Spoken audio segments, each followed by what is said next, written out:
Welcome back to Beauty Bee and to a perfume video. I don't do these very often because I'm never been super into perfume. However, I've started to delve into that world a tiny little bit, mostly meaning that I've really been enjoying trying free samples from Sephora. And I thought that I would come on and review 6 scents that I have been using somewhat recently. Now, there are going to be two pieces to each of these reviews. The first is going to be actually informative. I'll read off the notes and any description that the brand gives, as well as just my opinion, how much do I like this. And then in the second part, we'll go on a journey through space, time, and possibly a couple of other dimensions, and just give the kind of descriptions that will not make sense to 90% of people and will resonate at the exact frequency for the other 10%. So if that sounds interesting, or just, interesting, I hope you will keep watching. I have two sample size perfumes that I got somewhere. I'm guessing in Sephora orders or as part of little kits or something. Two fragrance oils that I purchased, and then two perfumes that were given to me through Influenster.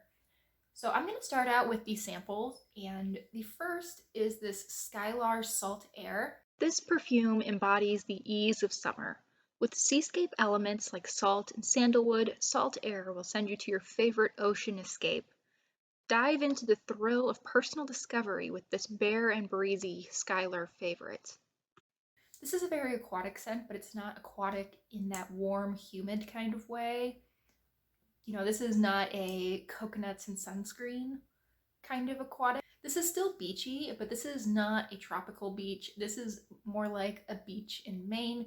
There are probably lots of rocks, and it is the kind of weather where you are wearing long sleeves and shorts.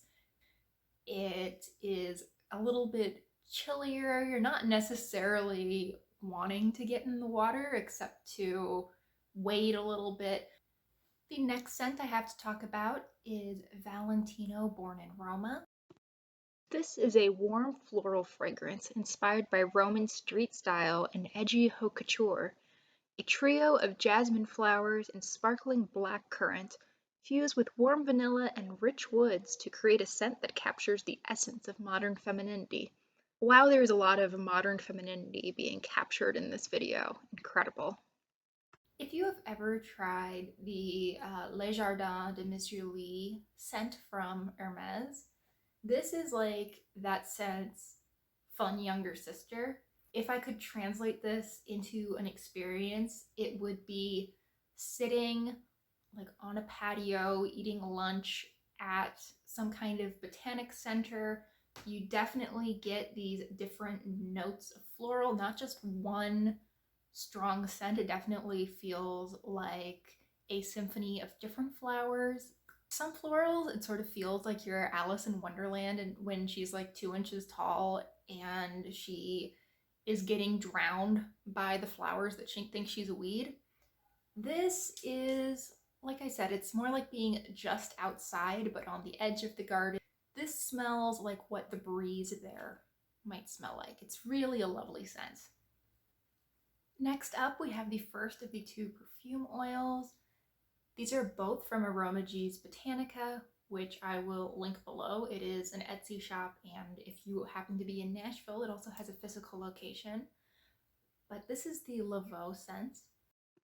To honor the great Marie Laveau, we've created this intricate scent with top notes of citruses and orange blossom, middle notes of freesia, jasmine, orchid, and rose, and base notes of musk, vanilla, and heliotrope. You wouldn't know by looking at the bottle, but I actually wear this quite a bit. I really enjoy this scent. And I mean this in the nicest way possible. Actually, both of these next two descriptions. I like these people and I like these scents, but this smells like someone who would wear a black turtleneck to the art museum. They aren't the type of people who wear that all the time, but when they go to the art museum, They feel like they need to dress up like art students. Next up, we have the other scent from Aromagy. This is the scent Moon Goddess. Rosewood, orange, and patchouli essential oils, plus fine perfume oils to create a light yet exotic blend. Bergamot and sweet violet unfold into a soft amber, accented with ylang ylang and carnation. Sweet vanilla, white woods, and musk offer a powdery finish. Brings out your inner goddess. Moonlight drowns out all but the brightest stars.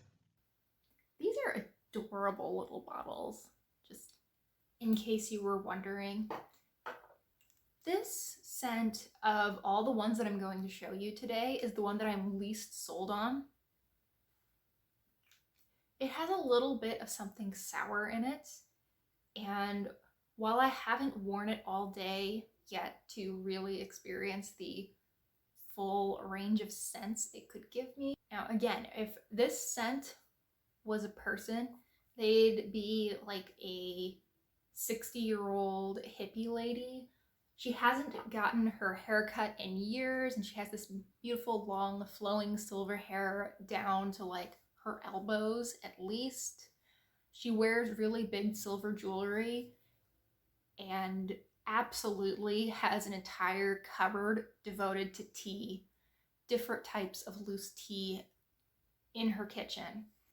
She's cool, but she's kind of weird, and you think she's actually convinced that she has a sixth sense of some kind, that she can talk to ghosts or see auras or something along those lines. At first, you kind of thought she was joking, but now you're pretty sure she's serious. I told you, these scent descriptions are going to be useful to like two people, and everyone else who watches this is either going to scratch their heads at it or just have X'd out after like the second description, and that's fine. I have been lucky enough in the last several months to receive 2 perfumes from Influenster. In case you're not aware, Influencer sends items for review purposes, and they don't know that I have a YouTube channel. Actually, I've tried to link my YouTube channel, and for some reason it just won't let me. But I have received 2 perfumes for them, as I said. The first was this Oscar de la Renta Bayablanca. Introducing Bayablanca, the new fragrance from Oscar de la Renta. Inspired by nature's beauty, the fragrance combines the dewy floral scent of wet freesia with the luxurious allure of jasmine sambac before settling to creamy sandalwood. A sensual fragrance, mesmerizing the senses, the perfect embodiment of the modern Oscar de la Renta woman. I have had this for longer than any of the other scents in this video, and I've also worn it more than any of the others, just probably because I've had it for longer. I like this, but I don't love it. I think that in the past I said that it smells kind of generic, and again, these scent descriptions aren't going to be helpful to most people, but the image that I have in my head that I associate with this perfume is like a line of bridesmaids, like one of those weddings where there are way too many bridesmaids. They've got like 35 bridesmaids or something. And I just picture each one of them passing this down the line, putting one squirt on, sniffing their wrist and saying, "Oh, that's nice," and then just not thinking about it ever again. This seems like the kind of perfume you could give as a gift because I don't think very many people would dislike it. It's just one of those things that I feel like this doesn't have a whole lot of personality to it. Like a lot of these scents, as I'm sure you can tell, they give me an idea of a person or a place or something, and this just feels like the midpoint between floral and clean. It's very fresh and it's very pretty, but it's not my absolute favorite. Again, thank you to Influencer because I never would have bought this for myself. This is the Tom Ford Tobacco Vanille scent. According to Tom Ford himself, Tobacco Vanille is opulent, warm, and iconic.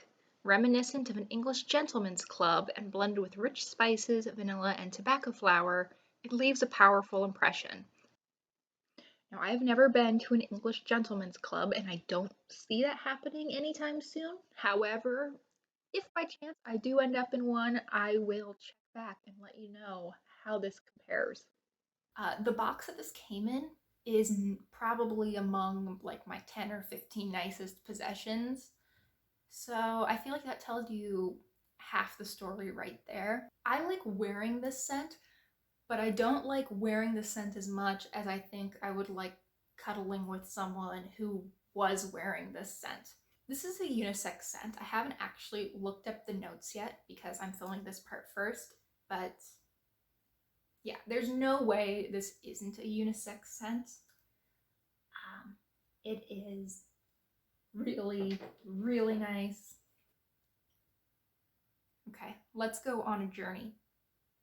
What I imagine when I smell this is being in a man's living room. It's really kind of dark, it's wood paneled, there's a fireplace.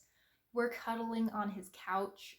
You can tell that this guy is fairly well off from his house. He's wearing a sweater and it's really soft. You think it might be cashmere. Uh, and this smells like nuzzling into his chest or his shoulder. It's lovely. And I don't have a good explanation for you. That's just where this takes me. And I really enjoy it.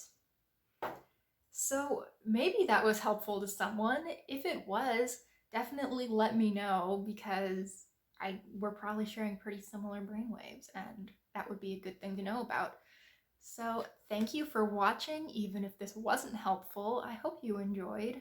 And I hope you'll consider liking and subscribing. I don't usually do perfume content. In fact, I assume that I won't for quite a while after this because this is like a year and a half's worth of perfume minimum.